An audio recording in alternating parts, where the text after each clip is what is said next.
That's the truth, even if it sounds cold. I stood there in that old stone church with stained glass windows coloring everyone's faces like broken rainbows, and I didn't shed a single tear. People whispered when I walked in. I could feel their eyes on me, judging, questioning, remembering. Some of them knew the story. Most only knew the ending, but nobody knew what those years in between had truly cost me. The church smelled like lilies and old wood. The kind of smell that sticks in your clothes? The organ was low, humming like a heartbeat in a quiet room. And there he was, my husband, or I guess ex-husband, lying still in that polished maple. Casket like peace had finally claimed him. His name was Daniel. The man I once thought would love me forever, and the man who broke me in ways I didn't know a person could be. Broken.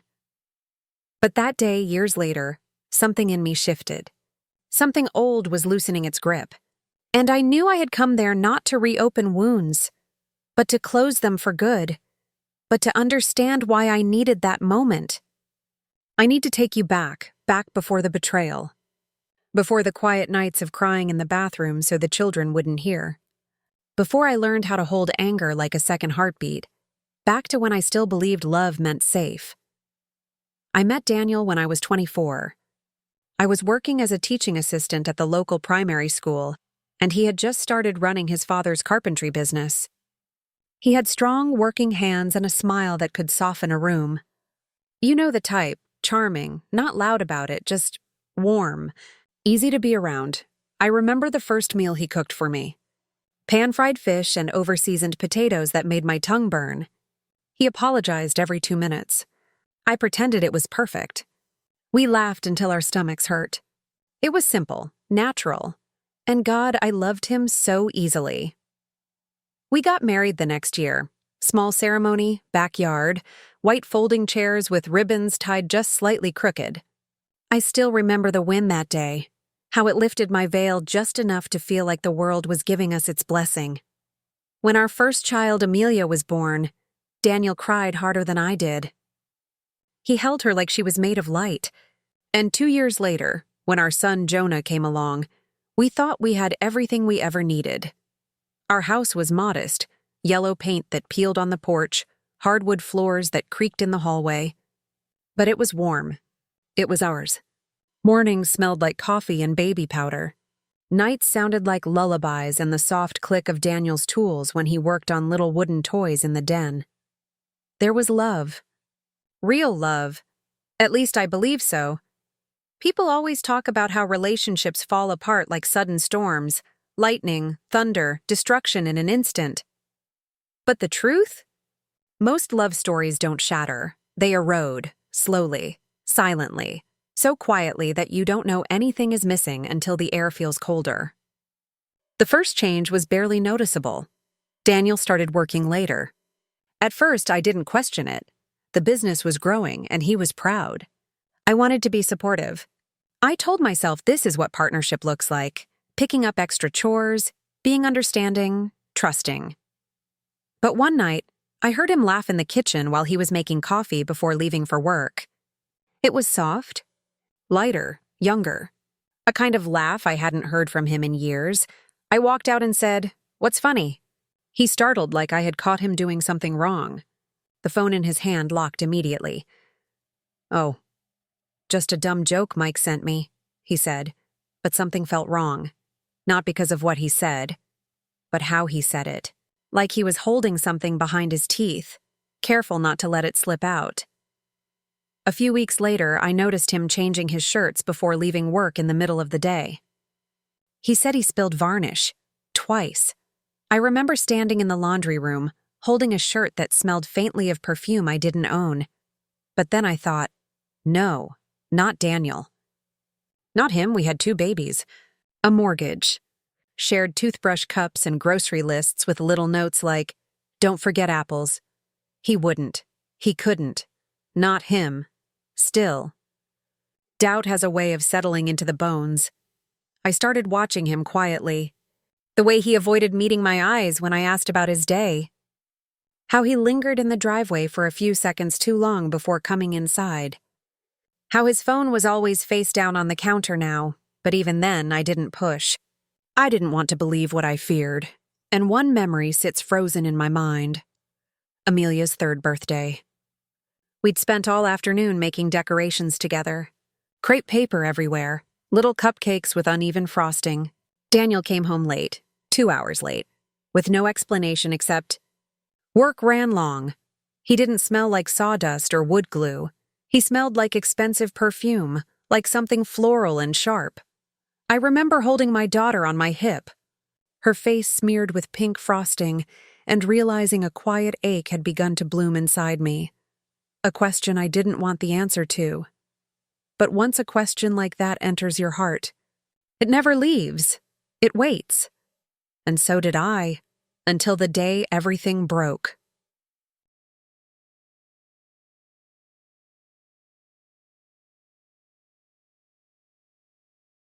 It happened on a Thursday, not a dramatic day, not a holiday, not an anniversary, just a simple Thursday afternoon when the sky was gray and the house felt too quiet. Amelia was at preschool. Jonah was napping upstairs, his tiny chest rising and falling like the softest rhythm. I was folding laundry, the kind of repetitive task that feels like background music to life, when Daniel's phone buzzed on the coffee table. He had forgotten it. He almost never forgot it. I glanced at it, not with curiosity, but habit. Just checking. Just a normal, everyday thing. And then I saw the screen light up with a name. Lily. A simple name. Small. Harmless. Like a flower in spring. But underneath that name was a message that changed the course of my life. I miss you already, time slowed. Not dramatically, not like in movies where the world stops. This was quieter. A hollowing out feeling, like my lungs suddenly forgot how to work. I didn't unlock the phone. I didn't need to. My heart already understood.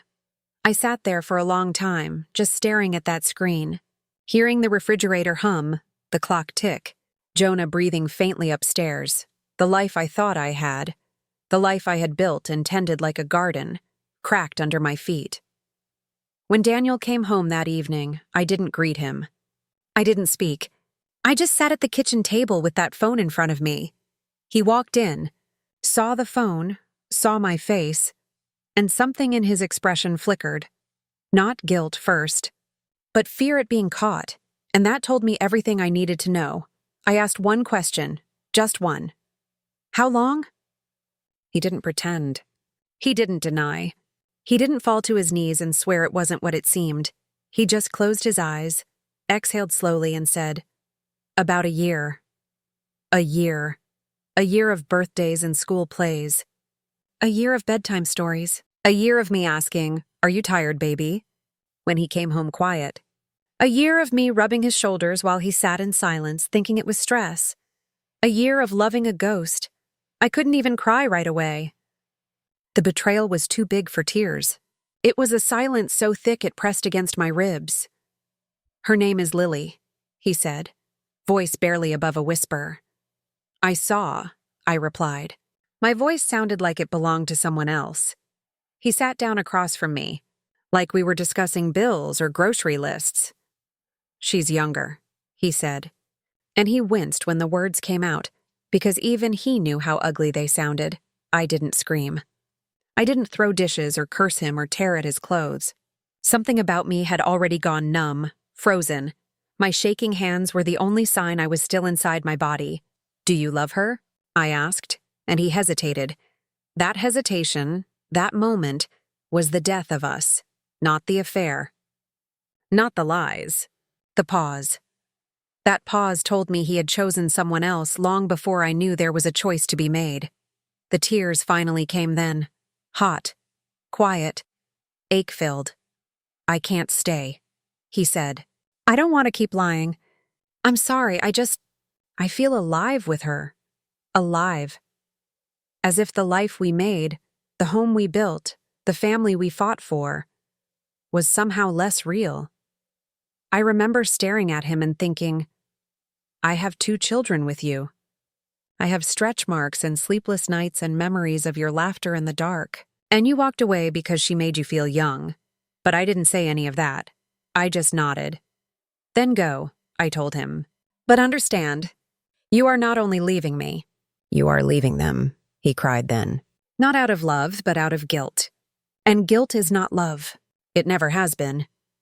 He packed a bag the next morning. He hugged the children. Amelia didn't understand. Jonah didn't know. And just like that, the life I had was gone. People think heartbreak is loud, dramatic, violent. But mine was quiet. It was making cereal for 2 toddlers while your hands tremble. It was sitting in the car outside the grocery store because you don't want to cry where anyone can see. It was hearing your daughter ask, "When is Daddy coming home?"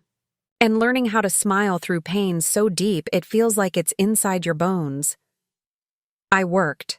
I mothered. I survived, not gracefully, but consistently. And over time, anger settled in me like sediment. Heavy, thick, constant. I didn't talk about Daniel unless I had to. I didn't say his name with bitterness, but with absence. The way you speak about someone who doesn't exist anymore. He married her eventually. They lived in a modern condo downtown. I heard things, small things, through the grapevine of town gossip. The kind of things you don't ask for but learn anyway.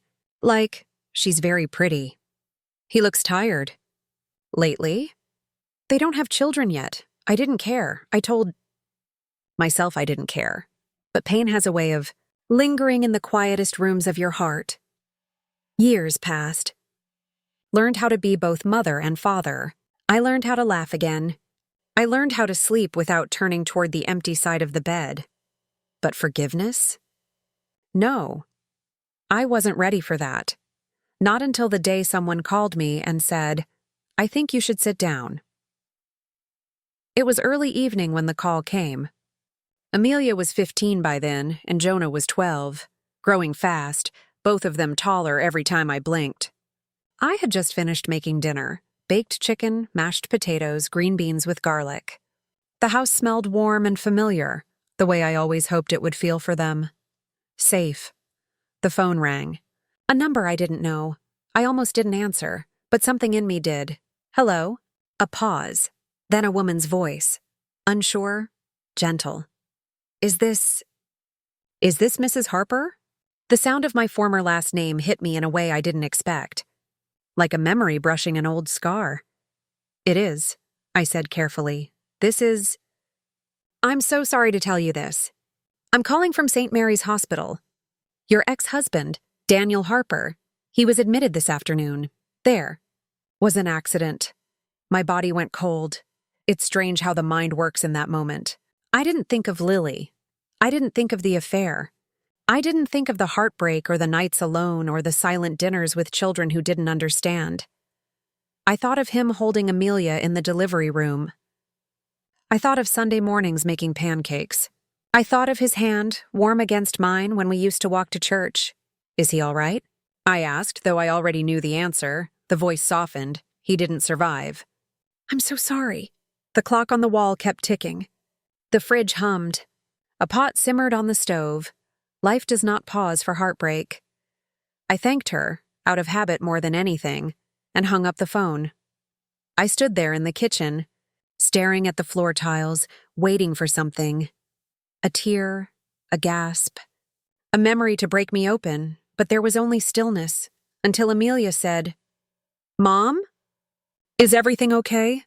And the world returned. I turned to her, and I saw her father's eyes in her face, those same hazel flecks around the iris. And suddenly the weight of it all hit me. I knelt down, took her hands and said, "Your father?" "Passed away today." There was no soft way to say it, no cushioning it. Truth is a blade, clean, sharp, unforgiving. Her face crumpled. Jonah stopped mid-step on the stairs. Frozen. I gathered them into my arms, both of them, and held on as their grief poured out in hot, shaking sobs. And for the first time in years, I cried too. Not for the man who left me, but for the man he used to be.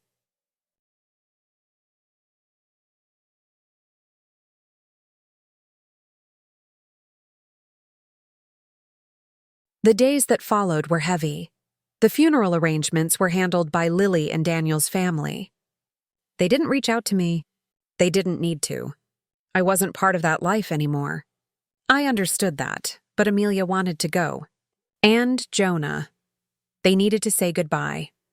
I told myself I would take them, stand in the back, and leave quietly. Simple, clean, distant, but grief is never simple. The night before the funeral, I couldn't sleep.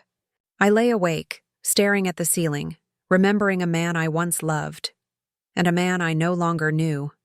And beneath all of it, something deeper stirred. Anger. Not wild anger. Not screaming. Not rage, but a tired anger. An old anger. An anger that had sat in me for so long it had become part of my breathing. I thought of the years I raised our children alone. The birthdays he missed. The recitals. The heartbreaks and milestones. The school projects. The late-night fevers. The days when I held everything together with shaking hands. He got to run away to a new life. I stayed. I did the work. I carried the weight. And now he was gone, leaving me with memories that didn't know how to heal themselves. I felt cheated, not just by the affair, but by the ending. He got to die with his story unfinished, and I was left holding the chapters he never bothered to close. The day was overcast, fitting, I suppose. The sky looked heavy, like it might rain but couldn't quite decide. We walked into the church and heads turned. Whispers fluttered like moth wings. That's his ex-wife. She looks good. Stronger. Does she hate the new one? Why is she here? People love to narrate pain that isn't theirs. Lily was at the front, shaking hands, eyes swollen from crying. She looked young. Younger than I remembered. And tired. So very tired. Our eyes met. And something in her expression surprised me. It wasn't guilt. It was vulnerability. She had loved him too. She approached me slowly, unsure if I would push her away, but I didn't. We stood there, two women connected by the same man in different lifetimes. "I'm sorry," she whispered. And I believed her. Not because she said it, but because her voice broke on the word. All I said in return was, "I know." Then I walked past her, up the aisle, to the casket, and when I saw him, really saw him, lying so still, so silent, so small in that polished wooden box, a wave of emotion rose in me. Not love, not anger, not forgiveness, just truth. We were two people who had once held each other like the world was ending, and then let go when it got hard. I rested my hand lightly on the edge of the casket. My voice came out quiet. Barely a whisper. "I don't hate you anymore," I said. And that was the moment something inside me, something I had carried for years, finally loosened, not gone, but beginning to release. After the funeral, the air outside felt too sharp, too bright, the kind of brightness that doesn't bring warmth, just clarity. I held Jonah's hand while Amelia walked a step ahead, quiet, her arms wrapped around herself like she was afraid she might come undone if she didn't hold tight. People stood in small circles on the church lawn, talking in hushed voices, laughing softly, crying, remembering, life continuing, even in endings. I saw Lily surrounded by Daniel's family, his mother clutching her hand like a lifeline. His mother had never forgiven me for letting him leave, as though I should have clawed at him, begged, collapsed, given up my dignity to keep him. But grief makes people remember the world the way they wish it had been, not the way it truly was. I didn't approach them. Instead, I walked my children to the car. Amelia got in first, silent tears streaking her cheeks. Jonah slid into the back seat, his face pale and stunned. The way boys try to be brave when they don't understand the ache inside them yet. "I'll be right back," I told them gently. "I just need a moment." They nodded. They knew. I wasn't done yet. I walked behind the church where the grass was overgrown and quiet. My heels sank into the earth with each step. The wind tugged at my dress. It felt like the world was asking me, softly, patiently. Now what do you choose? Forgiveness is talked about like it's gentle, easy, a prayer, a breath, a sudden peace. But it isn't. Forgiveness is a fight, inside yourself, with the darkest parts of who you've become. Standing there alone, I felt every version of me at once. The young girl who believed love was forever. The mother who held everything together. The woman who learned to live with an invisible wound. The version of me who walked into that church today. And I realized something. I couldn't keep carrying him. Not anymore. Not in anger. Not in grief. Not in resentment. So I spoke. Out loud. To the wind. To the past. To myself. I loved you. I lost you. And I survived you. I forgive you. Because I need to. Not because you earned it. Not because you asked for it. But because I cannot carry this anymore. The words didn't come out steady. My voice shook, my chest trembled. But they came. And with them, something loosened. A knot inside me, tied years ago, began to unravel. Small towns have fast mouths. By evening, everyone knew I had gone to the funeral. Some said I was brave. Others said I had no right. A few twisted their mouths and whispered that I must still love him. People love a story that makes sense, and heartbreak rarely does. At the grocery store, at the school carpool line, at church, there were glances, questions hovering behind polite smiles, but I didn't offer explanations. Pain didn't need a public statement. Still, the one I expected judgment from the most was his mother, and I was right. 3 days later, she showed up at my door. Her face was drawn tight, grief making her features sharper like stone. She didn't ask to come in, just stepped past me, like she always had. "I heard you were at the funeral," she said. Her voice was sharp. "Too sharp?" "I brought our children," I replied evenly. "They needed to say goodbye." She let out a brittle laugh. "You always were dramatic." I didn't argue. There was no point. She walked around my living room, taking it in. The framed school photos, the old sofa, the life that had continued without her son. "He loved you once," she said, voice trembling. "Yes," I replied. "Once?" There was a silence then, long and heavy. Then she turned to me with a bitterness I recognized, because I had carried it too. "It should have been you," she said. "Not him." The words hit like a slap, but they didn't land the way she expected, because I understood. Grief looks for someone to blame. Pain looks for a target. Loss demands a direction. I looked at her, really looked. And for the first time, I saw the woman underneath the sharpness. A mother who lost her child, a mother who couldn't save him, a mother who needed someone to hold responsible. So I stepped toward her, softly, slowly, and said, "If it had been me, my children would have lost a mother. You would have lost nothing." Something in her broke. Her face twisted, not in hate, in devastation. She sat down. Her body folded inward, and she cried. Deep, raw, guttural sobs, the kind that come from a place that has no words, and I sat beside her. Because grief does not need punishment. It needs witness. In the weeks that followed, the town's narrative shifted. People expected drama, resentment, a showdown. Instead, what they saw was something quieter.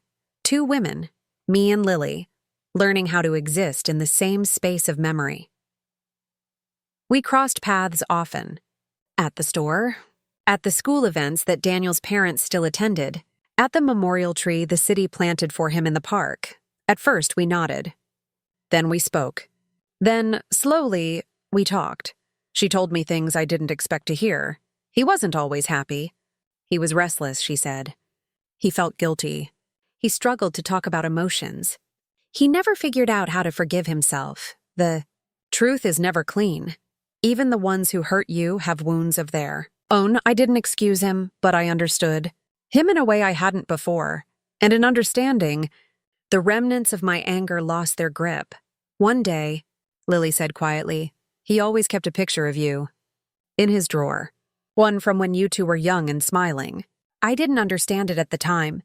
Now I think maybe part of him always loved you. Just not well. I didn't cry. But something inside me exhaled. Finally, I was free.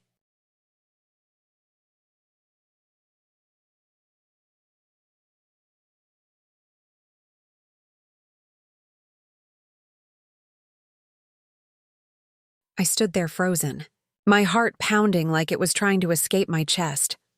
Her husband, the man who held her hand, who promised loyalty in front of God and people, was the same man who destroyed my home. For a moment, nobody spoke. Not him, not her, not me. The restaurant lights felt too bright. The world felt too small.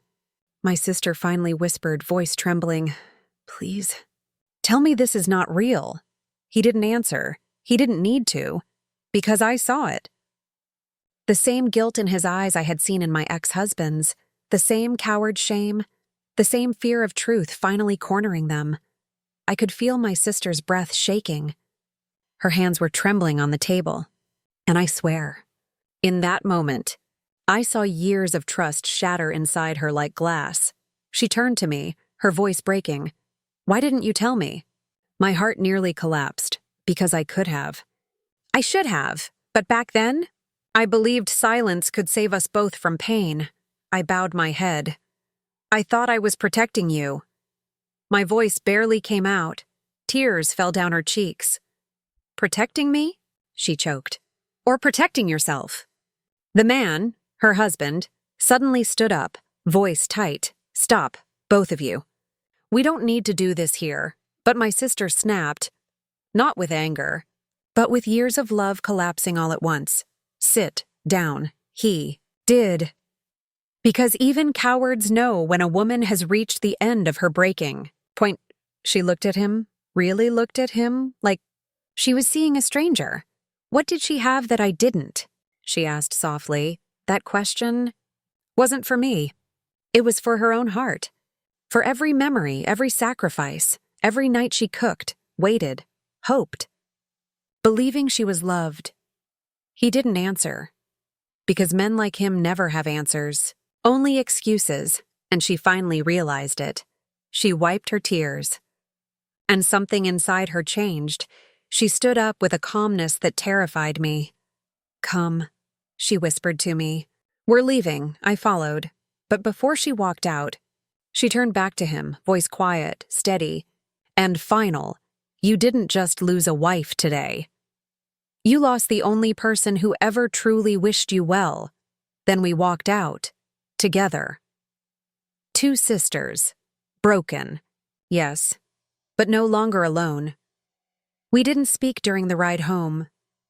The car was silent, but not an ordinary silence. This was the kind that presses on your chest, makes it hard to breathe. When we reached her house, she didn't wait. She walked straight to the bedroom, opened the wardrobe, and began pulling out his clothes. Calmly. Mechanically, like she'd planned this for years. I stood in the doorway, uncertain, watching her hands shake even though her face stayed still. After a minute, she spoke, not looking at me. "You know what hurts the most?" I swallowed. "What?" Her voice cracked, but her hands kept folding his shirts. "I prayed for him." That hit harder than any scream, because loving someone is easy. But praying for someone?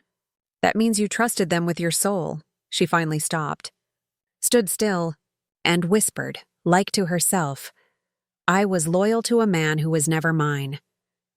Just then, the front door opened. He walked in. His eyes darted to the clothes stacked in neat piles. His face went pale.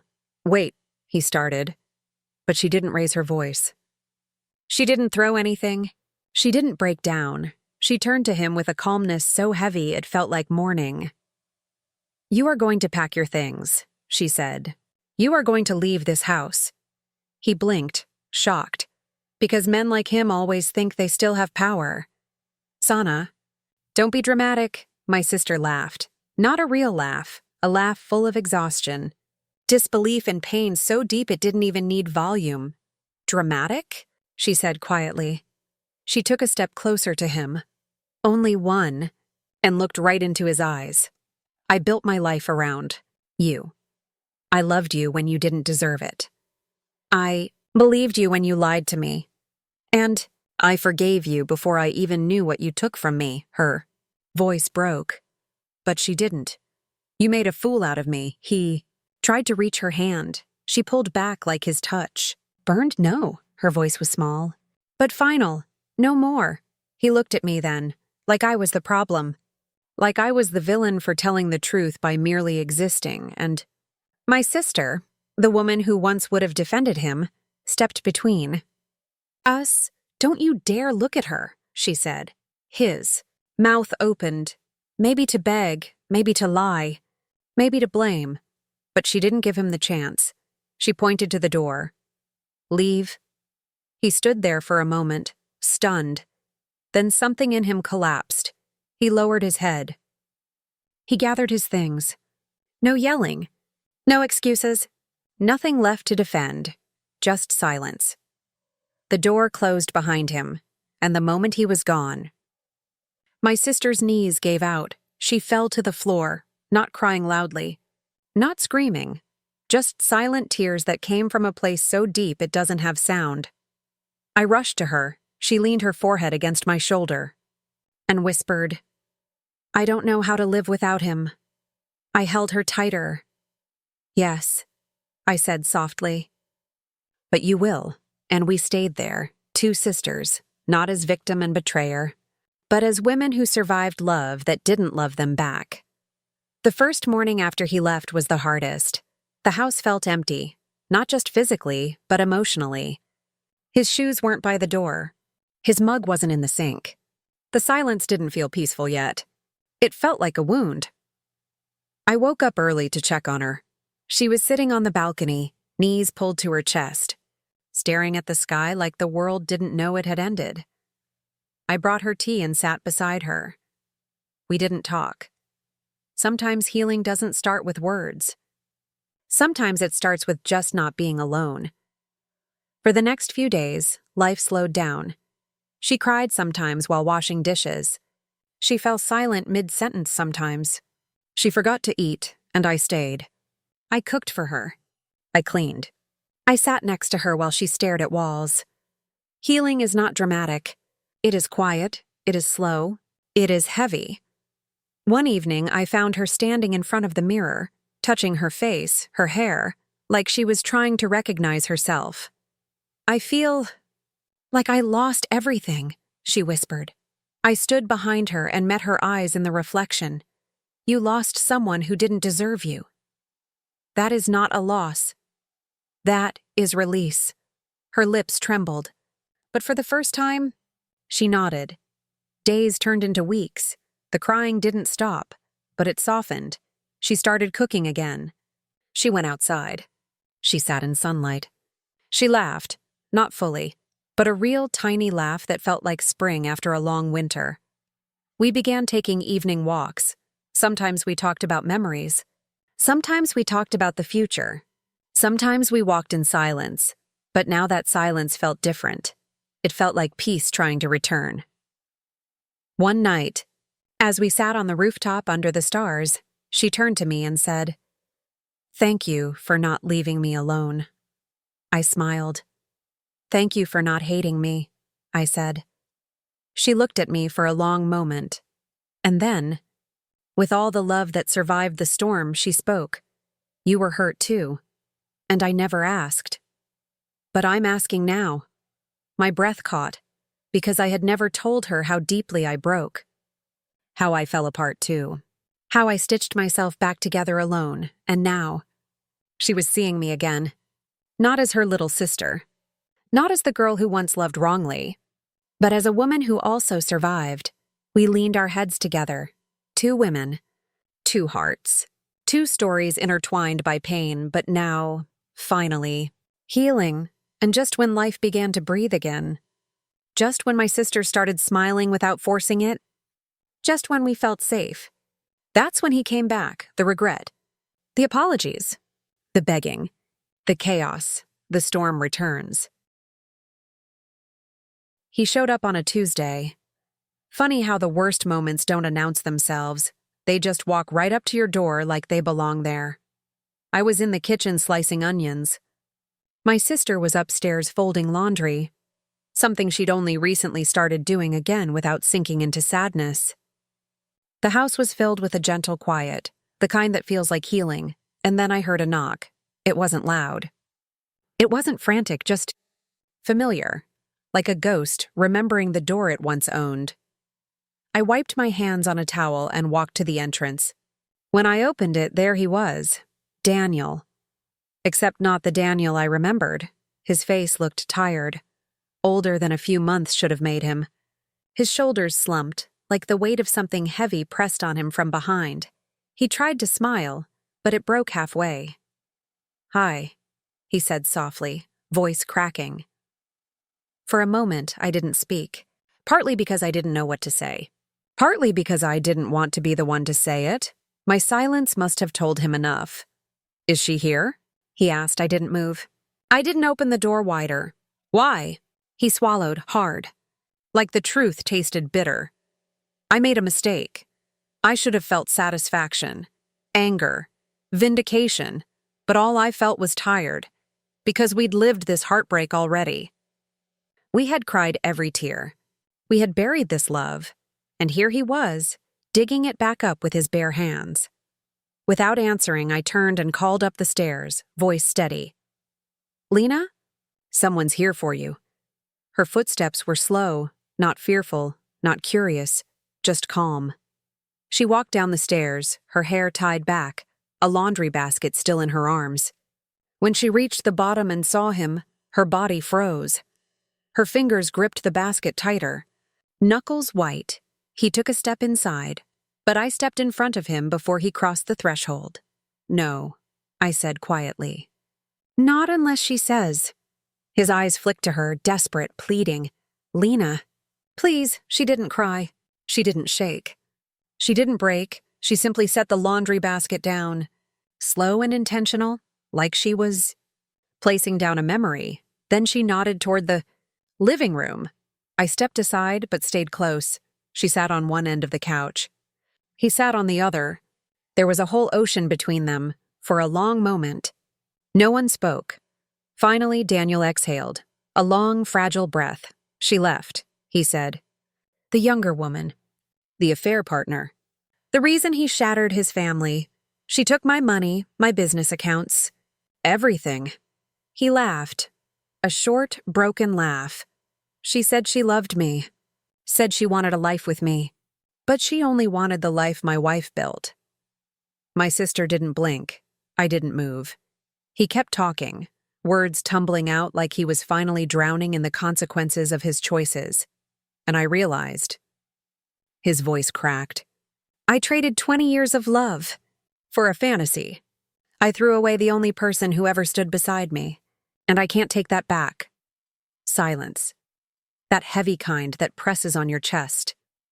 He leaned forward, elbows on knees, head in his hands. "I miss you," he whispered. "I miss us. I miss home." My sister's voice, when it came, was soft. "Steady, clear. There is no us anymore." He lifted his head, eyes red. "But we can fix it." "No," she said. "No anger, no tears, just truth.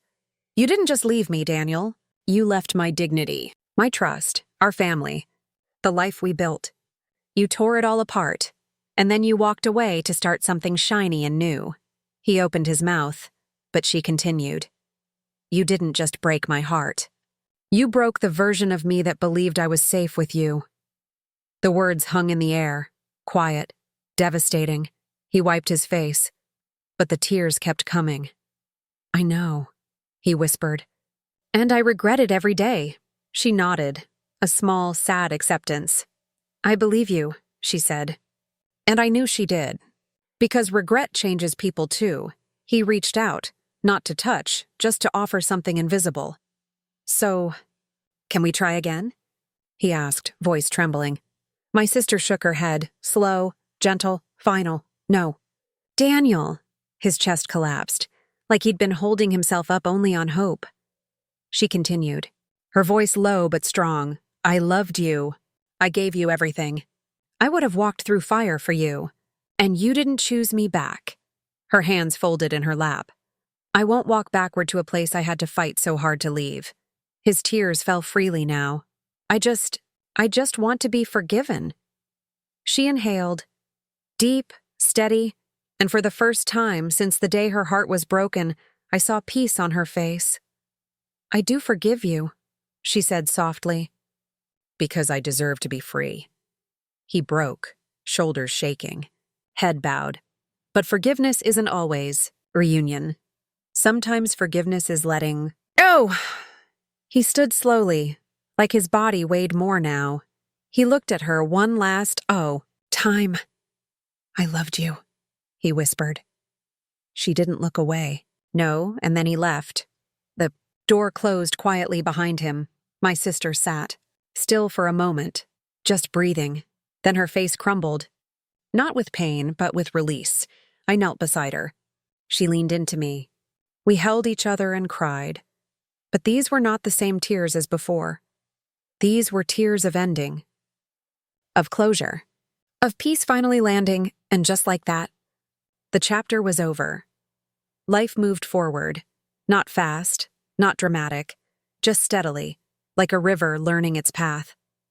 Seasons changed. My sister rebuilt herself quietly, day by day. She found a part-time job at a small local library, the kind that still smelled like dust and sunlight and old paper. She smiled more now, laughed sometimes, slept without waking in the middle of the night. There was no grand transformation, just healing. Real healing is small. It is gentle.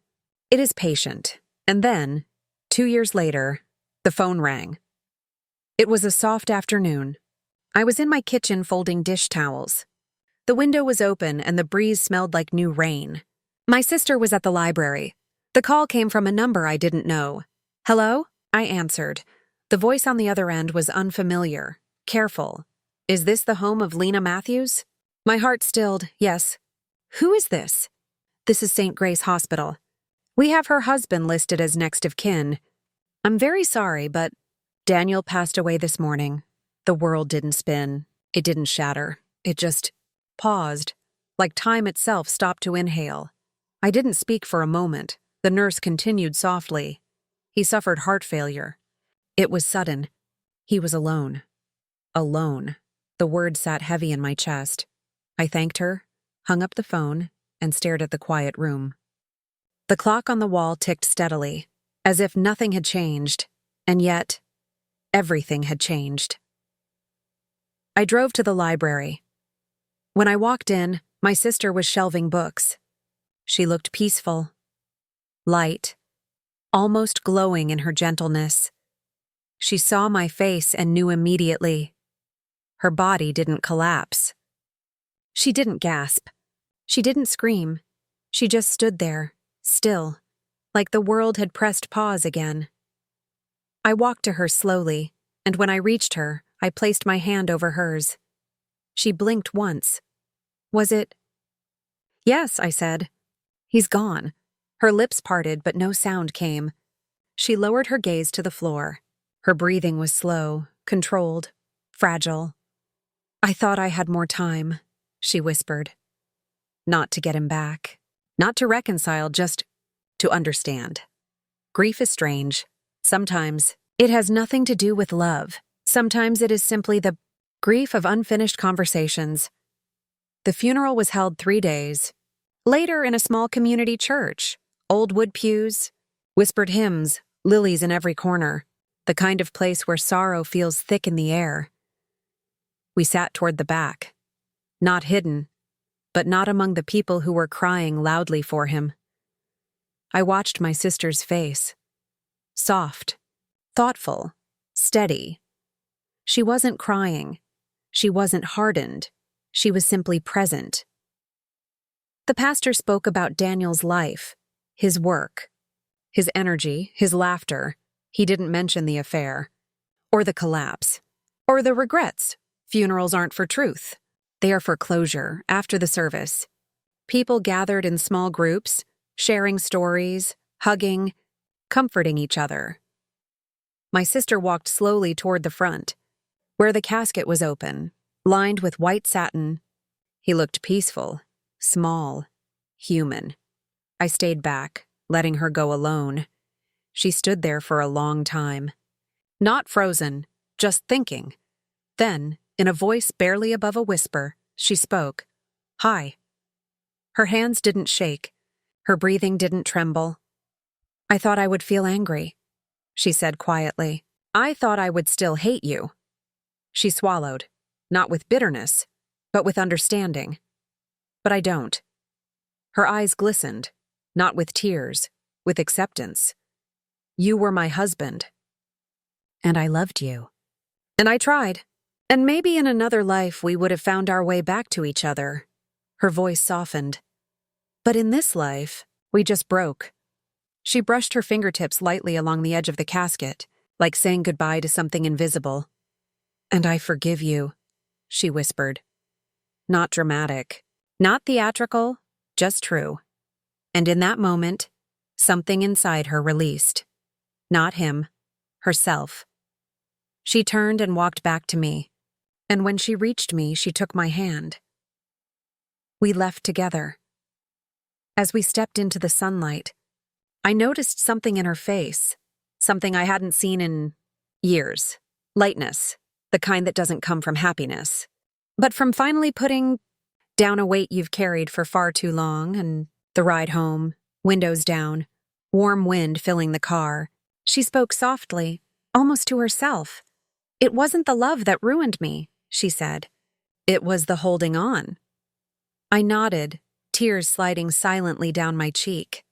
"Letting go isn't forgetting," I said. "No," she replied. "Letting go is freedom." And in that moment, I realized this story was never about the betrayal. It was about the return to ourselves, the return to peace, the return to dignity, the return to who we were before someone broke us.